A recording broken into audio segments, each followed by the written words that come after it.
Alrighty, I have a construction update for you guys today. So we're going to start off in Elpen Fury's track area.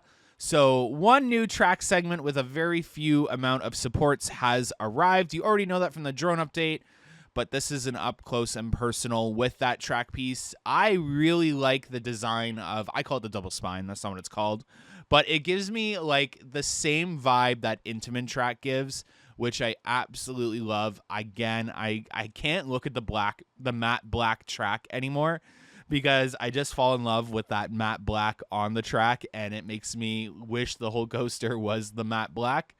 But I was hanging out with a friend, and we were talking about the track segments and how many track segments were missing for Inside the Mountain. We're missing about 4 sections of track because 2 of the track segments there appear to be transfer track segments based off of the section numbers on them compared to the section numbers of first entering the mountain and exiting the mountain. So we're missing essentially most of the launch for Elpen Fury. It's not in the mountain. I would know if it was in the mountain, and it's not here. So I don't know if it's just taking extra long to develop that, or if that's going to be one of the last segments installed on the ride so they don't trap themselves. I believe they did say something along those lines during our construction tour. So yeah, if you're looking for a Mindbuster and Wild Beast update, stay tuned for the end of this video. I'll have that for you guys. But outside of that, track segments are definitely extremely slow to arrive, which is unfortunate. There are 2 other segments that were parked in Kitchener for the weekend, so it's weird they do park in Kitchener. I had originally predicted that, not Kitchener, but along the Windsor route towards Wonderland, because we would see them around Michigan around Thursday, Friday, and then they wouldn't be in the park until Monday. So they definitely park somewhere because the crane company that has to come offload those doesn't work on weekends. That's my guess. Outside of that, footings have progressed quite a bit. There are still a few amount of caissons that need to be turned into footings, but in terms of any more caisson work for Elpen Fury, it is complete. All the caissons, holes dug for the footings are done. They are currently working inside the mountain. So if you remember the construction tour, they are now digging down to install the electrical room for Elpen Fury. That's where you just were looking at.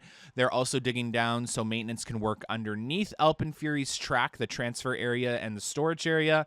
And then they obviously have to remove a lot of concrete to where the launch will head up and go. And then they're installing that tunnel that you see in the animation. If you look back there, there's a lot of structural steel in the back there. Don't know if that's going to be for the storage area of the ride / transfer track, or if that's going to be for that new level they're constructing for a dark ride in the future.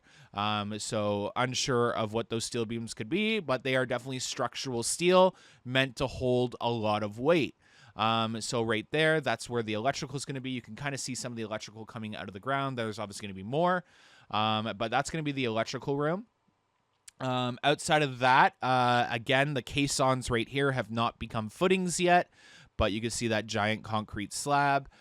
So just waiting on them to finish off these footings. I don't know why they're holding off there. I don't know if there was a mistake made or if the weather has just been bad, which it has.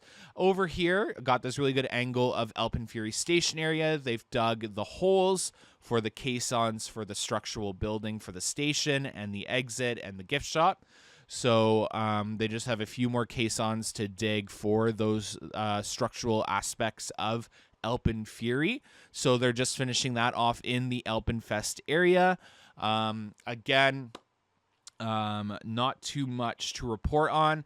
There is that marking in Thunder Run. Someone did correct me, and I went back and watched, and I did miss that in my construction tour. That they are actually redirecting Thunder Run's exit over the launch and out where we see those orange markings and tree markings next to Tiny Tom's. So that's really cool. So yeah, there is going to definitely be work in Thunder Run. I really hope they bring back that original aspect of Thunder Run in the mountain station art that we've seen floating around.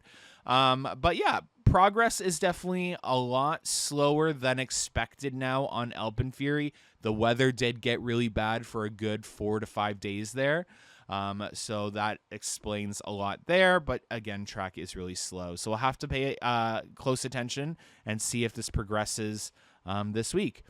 Leviathan, a lot of slow progress there as well. Again, it's getting a new chain. No progress to update you on that.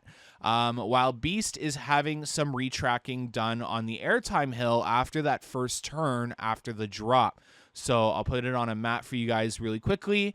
They are retracking and doing some work in that yellow section after that first turn after the drop. So that's going to be really cool to see. I wanted to show you guys because I've been talking about Mindbuster a lot.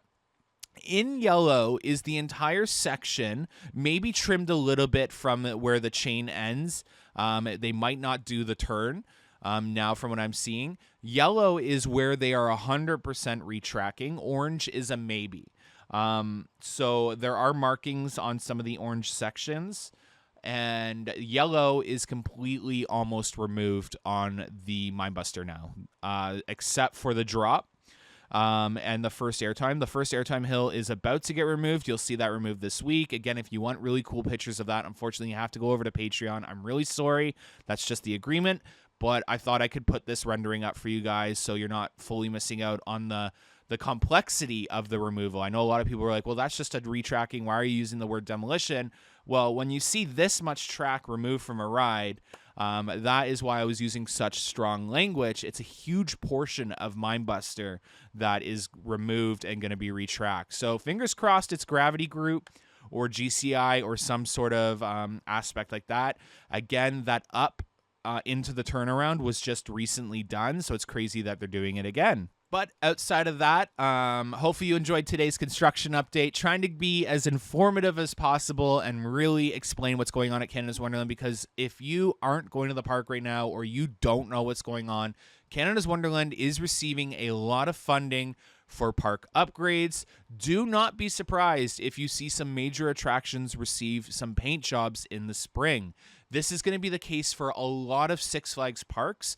After a merger, there's a lot of money and there's a lot of things they need to do to wow guests and really prove that the company is in strong hands and doing well. So that's why you see a lot of these park improvements. Now is their time to justify to stockholders why they're spending so much money. So you're going to see a lot of parks use up that maintenance budget right now while they can justify it.